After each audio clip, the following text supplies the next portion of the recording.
అధ్యక్ష, మూసీ ప్రక్షాళన, మూసీ రిజర్వేషన్ అనేది దశాబ్దాల కాలం పైబడి రాష్ట్రంలో చర్చ జరుగుతుంది. మూసీ నదీ పరివాహ ప్రాంతంలో నివాసం ఉంటున్నటువంటి వాడు అక్కడ భూమి కొనుక్కొని పట్టాదారులుగా ఇల్లు కట్టుకొని ఉన్నటువంటి వాళ్ళు కానీ, భూమి కొనుక్కోలేక ఇంకెక్కడా స్థలం లేక అక్కడ పోయి గుడిసెలు వేసుకొని ఉంటున్నటువంటి వాళ్ళు కానీ, ఆ పరివాహ ప్రాంతంలో నడుస్తున్నటువంటి వాళ్ళు కానీ, ఆ మూసీలో వస్తున్నటువంటి మురుగు వాసన తట్టుకోలేక అన్హైజీనిక్ కండిషన్స్లో బతుకుతున్నటువంటి వాళ్ళ జీవన స్థితిగతులు మార్చాలని రాష్ట్ర ప్రభుత్వం ఆలోచన చేస్తూ ఉంది. నేను వారిని సూటిగా అడుగుతా ఉన్నాను, మూసీ ప్రక్షాళన చేయటానికి మీరు వ్యతిరేకిస్తున్నారా? మూసీ ప్రక్షాళన చేయొద్దని మీరు అంటున్నారా? లేకపోతే మూసీ పరివాహ ప్రాంతంలో నివాసం ఉంటున్నటువంటి పేదవాళ్ళు అత్యంత దయానీయమైనటువంటి పరిస్థితుల్లో ఉన్నారు అధ్యక్ష. అక్కడ ఉండటానికి సరైనటువంటి పరిస్థితులు లేవు. మురుగు వాసన, ఈగలు, దోమలు, అనేక రకాలైనటువంటి జబ్బులతో బాధపడుతున్నటువంటి వాళ్ళ జీవన స్థితిగతులు మార్చాలని రాష్ట్ర ప్రభుత్వం ఒక బాధ్యతతో, ఒక సామాజిక బాధ్యత ఈ నిర్ణయం తీసుకొని ముందుకు పోతా ఉంది. వద్దంటారా? చెప్పండి. వాళ్ళు అట్లాగే ఉండాలని మీరు కోరుకుంటున్నారా? వాళ్ళ జీవితాలు బాగుపడకూడదని అనుకుంటున్నారా? రాష్ట్ర ప్రభుత్వం ఏం చెప్తుంది అధ్యక్ష?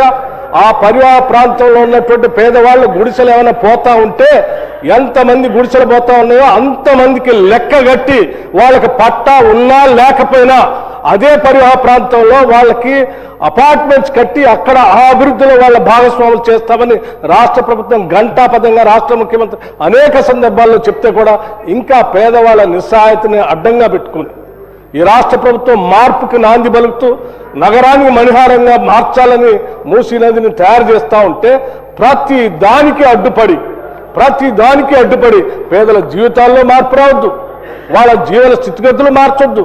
రాష్ట్ర ప్రభుత్వం ఇంకొక అడుగు కూడా ముందుకు వేసింది అధ్యక్ష. కేవలం వాళ్ళకి శుభ్రం చేసి ఇల్లు ఇవ్వటం కాదు, అక్కడ నివాసం ఉంటున్నటువంటి పేదవాళ్ళ కుటుంబాల్లో ఉన్నటువంటి మహిళలందరికీ వడ్డీ లేని రుణాలు ఇచ్చి వాళ్ళు వ్యాపారస్తులుగా మార్చాలని ఆలోచన. అక్కడ నివాసం ఉంటున్నటువంటి పేదవాళ్ళ కుటుంబాల్లో ఉన్నటువంటి పిల్లలందరికీ young India integrated residential school అని చెప్పి ఇంటర్నేషనల్ స్టాండర్డ్స్ లో వాళ్ళ పిల్లలు చదువుకోవడానికి కావాల్సినటువంటి పాఠశాల పెట్టి నిర్మాణం చేసి ముందు మొత్తం. అది ఇవేమొద్దు, వాళ్ళు అట్లాగే ఉండాలి, అదే మురుగు కుప్పలో ఉండాలి, అదే వాళ్ళ అనారోగ్యంలో బతకాలి. ఈ హైదరాబాద్కి మంచి నీళ్ళతో ప్రవాహం ఉండేటువంటి మూసీ నది రావద్దనేది వీళ్ళ కోరిక అధ్యక్ష.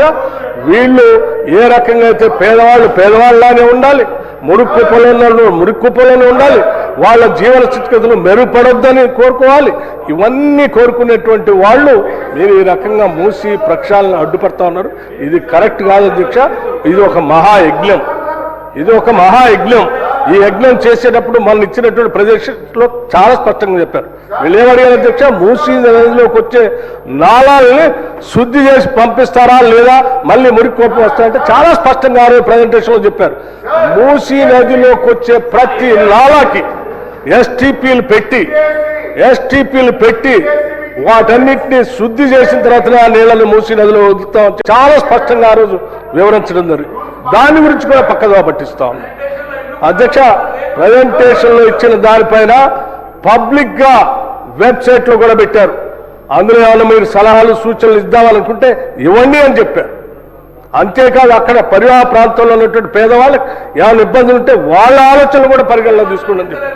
వాళ్ళు ఇంతకంటే బెటర్ మెరుగైనటువంటి ఇంకేమైనా సలహాలు సూచనలు చేస్తామంటే వాటిని కూడా ఇంక్లూడ్ చేసుకొని వాటన్నిటిని అమలుపరచడం కోసమే రాష్ట్ర ప్రభుత్వం ఉంది తప్ప మీలాగా కేవలం ప్రచార ఆర్భాటం కోసం మొదలుపెట్టి ఏదో తూతూ మంత్రంగా చేసి వదిలేసేటువంటి ప్రక్రియలో ఈ ప్రభుత్వం లేదు అధ్యక్ష. చాలా స్పష్టంగా ఉస్మాన్ సాగర్ నుంచి గండిపేట దగ్గర నుంచి మొదలయ్యేటువంటి ఈ మూసీని మొదటి దశలో బాపు సరోవర్ వరకు పూజ్య మహాత్మా గాంధీ అస్థికలు ఎక్కడైతే ఆ సంగమంలో కలిపారో పాపం ఆయన అక్కడే ఉన్నాడు అధ్యక్ష.